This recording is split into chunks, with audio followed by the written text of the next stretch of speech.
perfect wisdom. The LargeSutra on perfect wisdom. With the divisions of the Abhisamilakra. Translated by Edward Conze.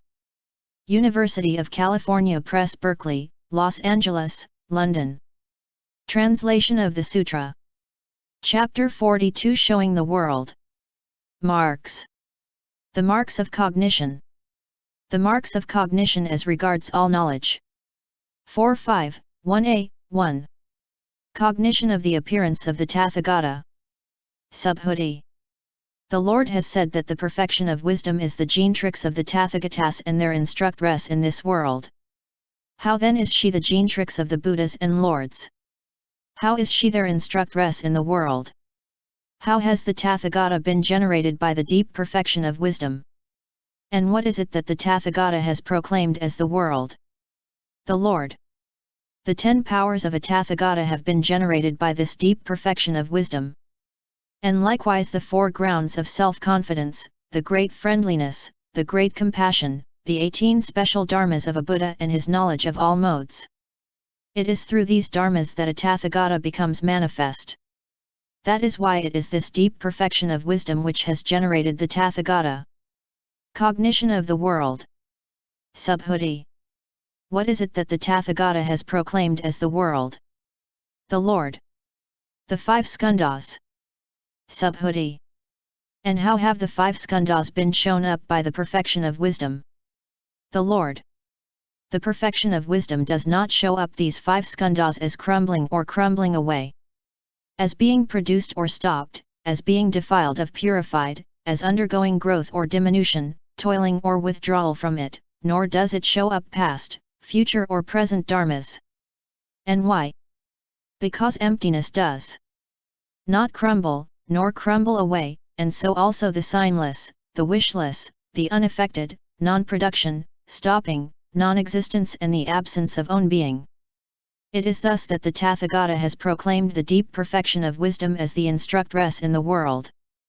Cognition of the thoughts and doings of all beings. T is also thanks to the perfection of wisdom that those who know the thoughts of others can wisely know the thoughts and doings of countless beings. Though in this deep perfection of wisdom no being or concept of a being can be apprehended. No form or concept of form. 2. No knowledge of all modes, or concept of the knowledge of all modes.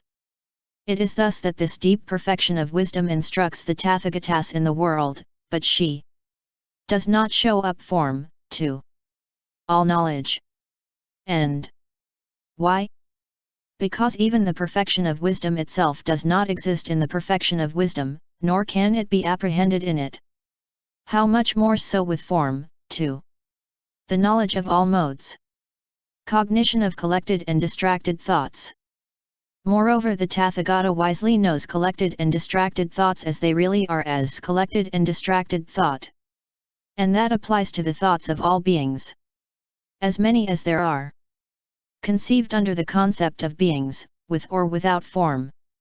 With or without perception, and with neither perception nor non-perception, in this world system or in other world systems in the 10 directions.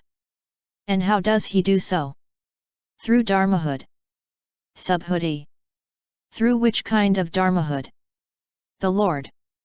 Through that dharmahood in which even the dharmahood cannot be apprehended, how much less collected thoughts and distracted thoughts. The cognition of. The mode of non-extinction of. Thoughts. Moreover, the Tathagata wisely knows as they really are the collected and distracted thoughts of those beings under the aspect of non-extinction. And how does he do so? He wisely knows those thoughts in the aspect of their stopping, their forsaking, their peaceful calm, their vanity, and their isolatedness. The cognition of the world. Moreover, the Tathagata wisely knows as they really are thoughts with greed, hate, or delusion, and thoughts without greed, hate, or delusion. Subhuti. And how does the Tathagata wisely know thought with greed, hate, or delusion, as it really is? The Lord. The thought which is with greed, hate, or delusion is not the thought as it really is. And why? Because thought as it really is cannot be apprehended, nor can the dharmas which constitute thought, how much less so thought that is with greed, hate, or delusion. And how does the Tathagata wisely know thought without greed, hate, or delusion as it really is? A thought marked by absence of greed is not a thought marked by its presence. And why? Because there can be no meeting of two thoughts. The same applies to hate and delusion. The cognition of extensive thoughts. Moreover, the Tathagata, thanks to this deep perfection of wisdom, wisely knows as it really is the extensive thought of other beings and persons as extensive thought.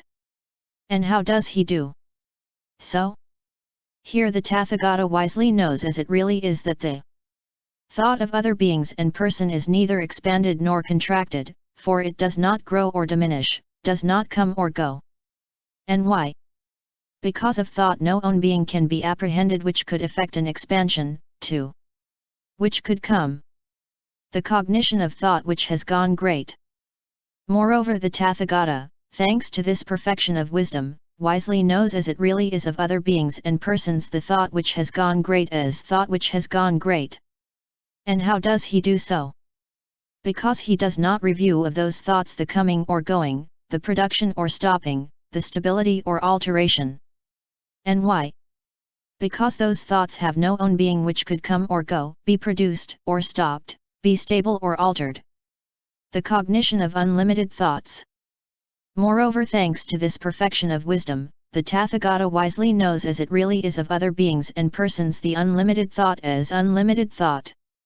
And how does he do so?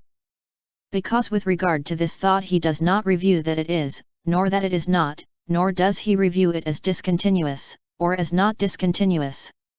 And why? Because unlimited trends of thought have no support. Since for them there exists no foundation on which they could be firmly grounded. The cognition of thoughts as undefinable. Moreover, thanks to this perfection of wisdom, the Tathagata wisely knows as it really is of other beings and persons the undefinable thought as undefinable thought. And how does he do so? Because he wisely knows as they really are those thoughts as without marks, as devoid of own being, on account of the emptiness of own marks. The cognition of thoughts as imperceptible. And the same with imperceptible thoughts.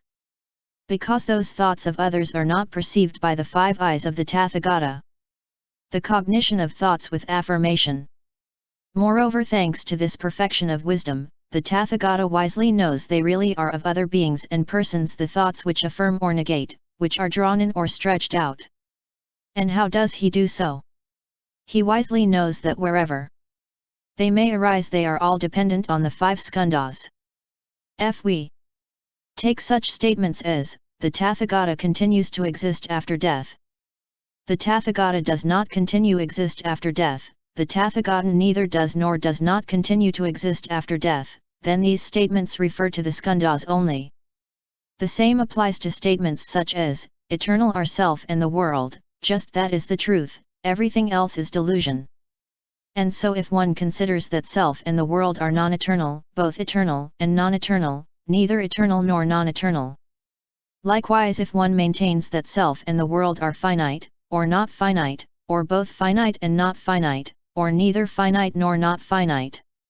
Or, finally, if one says that which is the soul, that is the body, or one thing is the soul, another the body.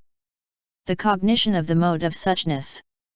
Moreover the Tathagata, thanks to this perfection of wisdom, perceives form, as identical with suchness and nonfalseness, as immutable, indiscriminate, signless, impassive, unimpeded, and inapprehensible.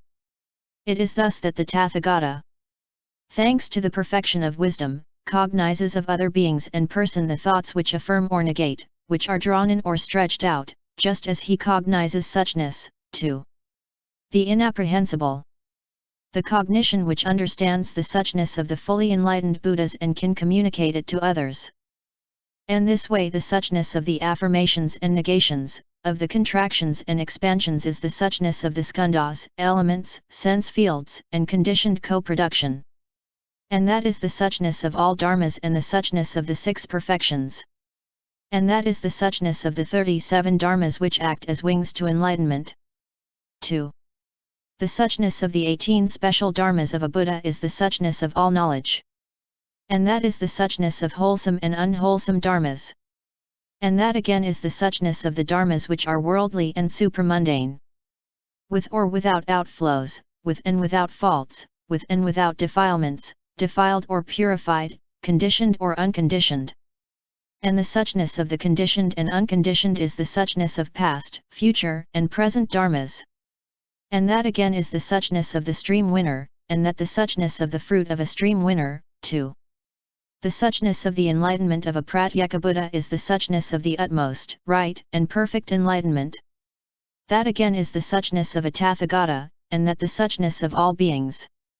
It is thus that the suchness of the tathagata and the suchness of all beings are just one single suchness, an indistinct suchness.